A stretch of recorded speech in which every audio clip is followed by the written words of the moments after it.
وسیلہ کی قرآن و سنت کے لحاظ سے شرعی حیثیت کیا ہے؟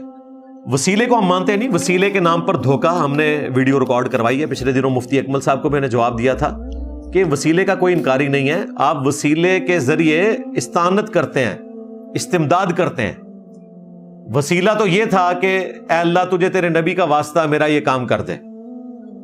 چلیں اس میں کوئی کلام ہو سکتا ہے، دو آراء اس میں موجود ہیں، کمزور روایتیں بھی ہیں اس کو سپورٹیو، لیکن یہ کہنا کہ یا شیخ عبد القادر جیلانی آپ میری مدد کریں، یا علی آپ میری مدد کو پہنچیں، اور پھر کہنا ہم تو وسیلہ اور توسل کر رہے ہیں۔ وسیلہ اور توسل تو نہیں، یہ تو ڈائریکٹ آپ مدد مانگ رہے ہیں۔ تو وسیلے کو ہم مانتے ہیں، اللہ کے اسماء کا وسیلہ قرآن میں آیا، اسی طریقے سے نیک اعمال کا وسیلہ قرآن میں آیا، وَاسْتَعِینُوا بِالصَّبْرِ وَالصَّلَاةِ، نیک اعمال کا وسیلہ۔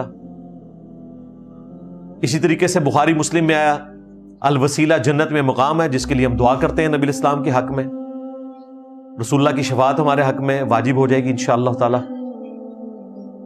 نبی الاسلام کے جو تبرکات ہیں اوریجنل، ان سے توسل حاصل کرنا، جو بخاری مسلم میں آیا نبی الاسلام کے کرتا مبارک سے، بال مبارک سے، یہ وہ سارے وسیلے ہیں جن کو ہم مانتے ہیں۔ کسی نیک آدمی سے دعا کروانا، جو صحیح بخاری میں آیا کہ سیدنا عمر جو ہیں وہ کہا کرتے تھے انا کننا نتوسل الیک بنبینا، اے اللہ پہلے تیرے نبی کے وسیلے سے تجھ سے دعا کرتے تھے اور تو بارش نازل فرما دیتا تھا ان کی دعا کی برکت سے، اب ہم ان کے چچا کو لے کر آئے۔ تو یہ وسیلہ ہے۔